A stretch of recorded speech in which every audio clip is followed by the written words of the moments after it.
ভাগ্যবান এমপি যে আমার কপালে যমুনা জুটছে। আর আমি আপনারা বলেন যে কিসের জন্য এত আমার আত্মবিশ্বাস, কিসের জন্য সারা বাংলাদেশে আমি বুক ফুলিয়ে কথা বলি? কারণ আমি জানি যে আমার এলাকায় যমুনা আছে, বিপদে পড়লে যমুনা আমার পাশে দাঁড়াবে।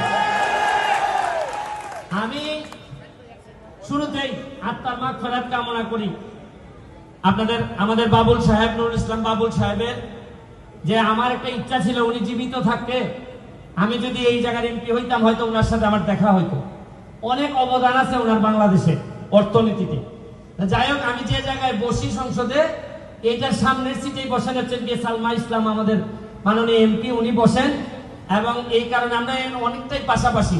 তবে ভালো লাগতেছে যে নুরুল ইসলাম বাবুল সাহেবের বীর মুক্তিযোদ্ধা, ওনার প্রজন্ম উত্তরাধিকার, তারা আমাদের এলাকায় আছেন এবং তাদের সাথে যে আমি আজকে বসতে পারছি, এটা আমি মনে করি আমার জন্য অনেকটা সম্মানের।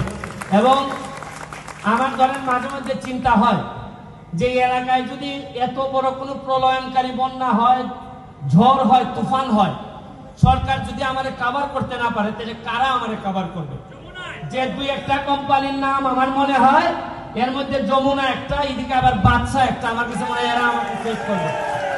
আমি জানেন যে বাদশা কোম্পানির কাছে গিয়ে আমি বলছিলাম যে আমার কিছু চারা দেন, উনি আমার 20,000 আমের চারা দিছে। বিশ্বাস করেন, এই আপনাদের জন্য আজকে আসার সময় আমি তো অতিথি হিসাবে আসছি, কি আনবো, মিষ্টি তো আনতে পারি না, এই জন্য 1000 আমের চারা নিয়েছি আপনাদের জন্য। যাওয়ার সময় একটা করে আমের চারা নিয়ে যাবেন। এগুলা বগুড়ার আমের চারা, আম যেভাবে মিষ্টি হবে, আমার একটা বিশ্বাস আজকে যারা জিপিএ 5 পাইছেন তারা ওই ধরনের আম গাছ যারা বড় হয় আমাদেরকে মিষ্টি করবেন, আমাদেরকে মিষ্টি দিবেন। আমি আমার ছোট ভাই আইমান সাদিক, ও বলবে আপনাদেরকে কথা, ও আমার আসলে রক্তের হয়তো আমার সম্পর্ক আপন ভাই না, কিন্তু আদর্শের জায়গায় আমরা এক জায়গায় কাজ করি। আমরা বঙ্গবন্ধুর সোনার বাংলার জন্য যা যা করা দরকার নিজেদের পক্ষ থেকে আমরা সর্বোচ্চ করার চেষ্টা করতেছি।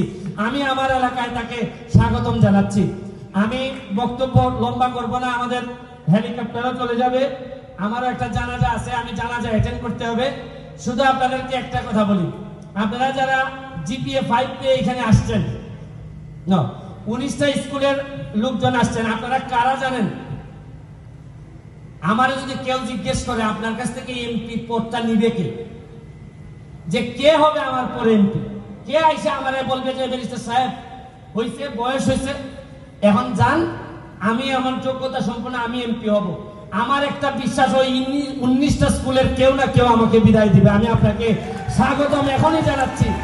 আমার একটা বিশ্বাস, আমার ছেলে মেয়ে আমার কাছ থেকে এমপি পদ নিলে যতটুকু খুশি হব, তার চেয়ে বেশি খুশি হব রক্তের উত্তরাধিকার না, সক্ষমতার উত্তরাধিকার থেকে যদি আপনারা কেউ এমপি হন, আমি সবচেয়ে বেশি খুশি হব। আমি আপনাদের জন্য দোয়া করে দিয়ে যাচ্ছি, যমুনার জন্য দোয়া করে যাই। আপনারা যত বড় হবেন তত আমার কেন জানে আত্মবিশ্বাস বাড়বে। আমি কখনো এমন কোনো এমপি না যে আইসা বলবো যে ভাই আমারও একটু ভাগ দেন, এই টাইপের এমপি আমি না। আপনাদের জন্য যা যা লাগে এক এমপি হিসাবে বেতন ছাড়া মনে করবেন যমুনার কর্মচারী হিসাবে যমুনাকে আমি প্রটেক্ট করবো, এটা আপনারা নিশ্চিত থাকেন। এবং কেন করব, আমার স্বার্থ কি?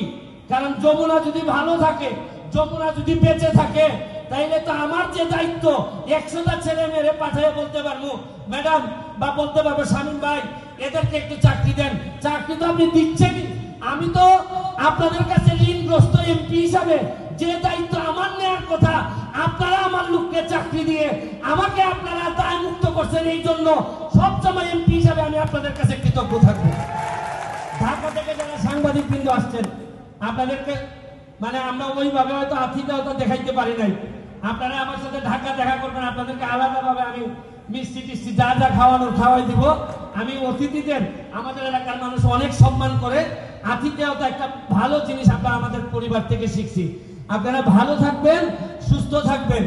আর আরেকটা জিনিস বলি, পড়াশোনার পথটাকে আরো সুগম করেন। তাইলে আমি যে মাধবপুর সোনারঘাটকে পর্যটন নগরী বানানোর চেষ্টা করতেছি, আপনারা চিন্তাই করতে পারবেন না রাষ্ট্র কি পরিমাণ বরাদ্দ দেয়। এই বরাদ্দরে কাজে লাগানোর শপথ যেহেতু আমি নিছি, আপনারা শুধু পড়াশোনা করেন, বাকি ইতিহাস তৈরি করার দায়িত্ব আমি নিব। ভালো থাকবেন, সুস্থ থাকবেন। জয় বাংলা।